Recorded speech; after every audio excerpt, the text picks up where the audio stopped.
తెలుగు తల్లి ముద్దు బిడ్డలందరికీ హృదయపూర్వక నమస్కారం. జగన్మోహన్ రెడ్డి అమరావతి రాజధాని నగర నిర్మాణం నదీ గర్భంలో చేస్తున్నారని సంధి ప్రేలాపనలు పేలి విషం కక్కి బెంగళూరు పారిపోయాడు. మిస్టర్ జగన్మోహన్ రెడ్డి, నీ అజ్ఞానానికి అవివేకానికి చింతిస్తున్నా. చరిత్ర తెలియని నీవు, భారతీయ పురాణాలు, ఇతిహాసాలు,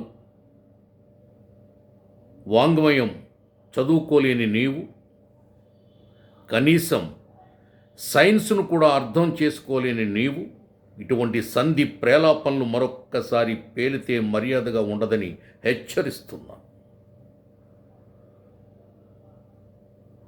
ఈ భూగోళమే ఒక పెద్ద ద్వీపకల్పము అని చెప్పారు. చుట్టూ నీరు ఉండి మధ్యలో ఉన్న భూభాగాన్ని ద్వీపము అంటారు. ఆ విధంగా ఈ ప్రపంచంలో మూడొంతుల నీటి భాగంలో తేలియాడుతున్నటువంటి ఒక భాగాన్ని భూమి అన్నారు, భూగోళం అన్నారు, భూప్రపంచం అన్నారు, ద్వీపము అన్నారు. ఈ ప్రపంచమనే భూద్వీపంలో ఈ భరతవర్షం, ఈ భరతఖండం, ఈ భారత భూభాగం మరొక ద్వీపం అన్నారు. పైనుండి చూచినప్పుడు ఈ భరత భూభాగం నీటిపై తేలియాడుతున్న ఒక నేరేడు పండు ఆకృతిలో కనిపిస్తుంటుందని మన సైన్సు మహర్షులు అభివర్ణించారు. అందుకే జంబూద్వీపే భరతవర్షే భరతఖండే మేరోహ దక్షిణ దిగ్భాగే అని చెప్పారు. అంతేందుకు, భక్తయోగ పదన్యాసి వారణాసి కాశీనగరం ఎక్కడ పుట్టింది? గంగానది ఒడ్డున కాదా? గంగమ్మ ఏ విధంగా శివుని తలపై నుండి భూతలానికి వచ్చింది? ఎవరి వల్ల వచ్చింది? భగీరథుడు ఒంటికాలిపై 1000 సంవత్సరాలు తపస్సు చేస్తే దివి నుండి గంగ భూమికి వచ్చింది. గంగను వద్దంటావా? ప్రవహించొద్దంటావా? గంగానది ఒడ్డు పనికిరాదంటావా? గంగానది పరివాహక ప్రాంతం పనికిరానిదంటావా? ఏమంటావు?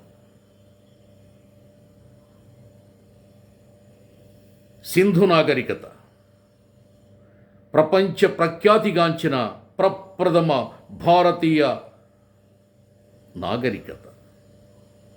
సింధు నది పరివాహక ప్రాంతంలో సింధు నది ఒడ్డున పుట్టలేదా, విలసిల్లలేదా, వర్ధిల్లలేదా? చరిత్ర తెలుసుకోవా నువ్వు? శ్రీకృష్ణుడు జైల్లో పుట్టినప్పుడు కంసుని భార్య నుండి తప్పించడానికి వసుదేవుడు యమునా నది దాటి యశోదకు శ్రీకృష్ణుని తీసుకెళ్ళి అప్పజెప్పలేదా? శ్రీరాముడు అయోధ్య నగరం ఎక్కడుంది? ఆ సాకేతికపురం ఏ నదీ పరివాహక ప్రాంతంలో ఉంది? సరయూ నది ఒడ్డున కాదా? నేటి భారత దేశ రాజధాని ఢిల్లీ ఎక్కడుంది? యమునా నది ఒడ్డున లేదా? తాజ్మహల్ అక్కడ నిర్మితం కాలేదా? ఇవన్నీ నీకు తెలియకపోతే తెలుసుకోవాలి మిస్టర్ జగన్మోహన్ రెడ్డి. నువ్వొక పక్క, నీ పత్రిక, నీ ఛానల్ మరొక పక్క ఇష్టం వచ్చినట్లు అబద్ధాలతో, అసత్య ప్రచారాలతో ప్రజల్ని అయోమయానికి గురి చేస్తే ఊరుకుంటారనుకుంటున్నావా? తాట తీస్తారు, వెండు తీస్తారు, నీకు బుద్ధి చెబుతారు. నీకు జ్ఞానం కలిగేదాకా నిన్ను కడిగి పారేస్తారు, కబడతారు. కృష్ణ, గోదావరి, తుంగభద్ర, పెన్నా, ఎన్నెన్ని జీవనదులు ఈ తెలుగు తల్లి గుండెలపై చల్లగా ప్రవహిస్తూ అన్నపూర్ణాన్ని బిర్దించి వెళ్ళాయి.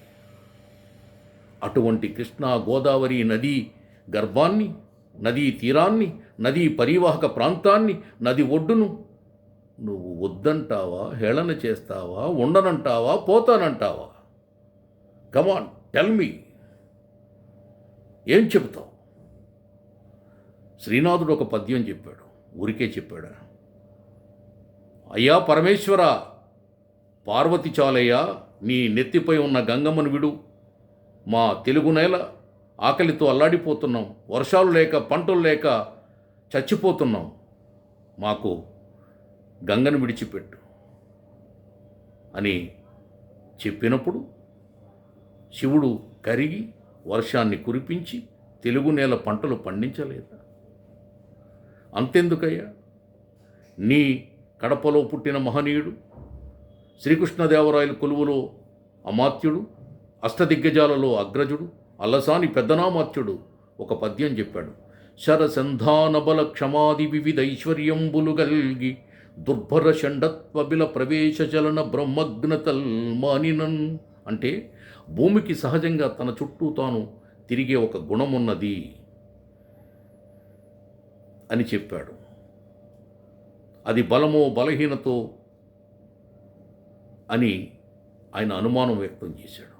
అంత మాత్రాన భూమి బలహీనురాలు కాదు, చాలా బలమైందని కూడా ఆయన చెప్పాడు. అంటే భూమి అనేది నీటిపై తేలియాడుతున్న ఒక గోళమని, ఒక ద్వీపమని ఈ సైంటిస్టుల కంటే ముందే మీ కడప గడపలో పుట్టినటువంటి అల్లసాని పెద్దనామాత్యుడు తన పద్యంలో చెప్పాడు. ఇంకా శతకకారులు కూడా ఒక మాట చెప్పారు. ఒక మనిషి ఎక్కడ ఇల్లు కట్టుకోవాలి, ఎక్కడ నివాసం ఉండాలి అని అడిగితే అప్పిచ్చువాడు వైద్యుడు ఎప్పుడు ఎడతెగక పారిడి ఏరున్నని చెప్పారు. అంటే ఒక మనిషి ఇల్లు కట్టుకుని జీవించడానికి అనువైన ప్రదేశములో ఒక అప్పిచ్చేవాడు ఉండాలి, వైద్యం అందించే డాక్టరు ఉండాలి, ఎప్పుడూ ఎండిపోకుండా ఎడతెగకుండా పారిడి జీవనది ఉండాలి, ఏరు ఉండాలి అని చెప్పి శతకకారులు చెప్పారు. ఇంతమంది, ఇంత చరిత్ర, ఇంత వాంగ్మయం, ఇంత పురాణం, ఇంత ఇతిహాసం, ఇంత సైన్స్ నది గురించి ఇంత గొప్పగా చెబుతుంటే, నదీ గర్భం గురించి, నదీ పరివాహక ప్రాంతం గురించి, నదీ ఒడ్డు గురించి నువ్వు ఏదో దద్దమ్మలాగా మాట్లాడుతుంటే ఎలాగయ్యా జగన్మోహన్ రెడ్డి? నిజాన్ని నువ్వు ఎప్పుడు ఒప్పుకోవా? నిజాన్ని నువ్వు ఎప్పుడు మాట్లాడవా? తెలుసుకోకుండా అవివేకంతో, అజ్ఞానంతో మాట్లాడుతుంటా. ఎంత అహంకారం, ఎంత అవివేకమా! జాగ్రత్త.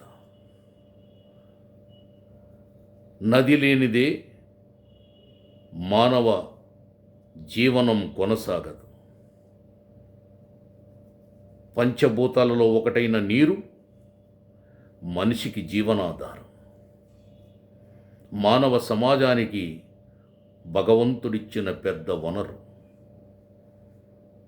ఈ కృష్ణా గోదావరి తీరాన్న అనేక పుణ్యక్షేత్రాలు వెలసి ఆధ్యాత్మికంగా, విజ్ఞాన పరంగా ప్రపంచంలోనే ప్రఖ్యాతిగాంచినటువంటి ఎందరో సైంటిస్టులు, పండితులు, మేధావులు వెలసి వర్ధిల్లుతున్నటువంటి ఈ తెలుగు నేలకు ఒక రాజధాని వద్దంటూ, ఆ రాజధాని నదీ గర్భంలో కడుతున్నారంటూ నువ్వు కళ్ళబొల్లి మాటలతో తెలుగు ప్రజల్ని అయోమయానికి మరొక్కసారి గురిచేసి నీ పబ్బం గడుపుకోవాలంటే నీ ఆటలు సాగవు, నీ తాట తీస్తాం. ఖబర్దార్ జగన్మోహన్ రెడ్డి. జై తెలుగుదేశం, జై చంద్రబాబు.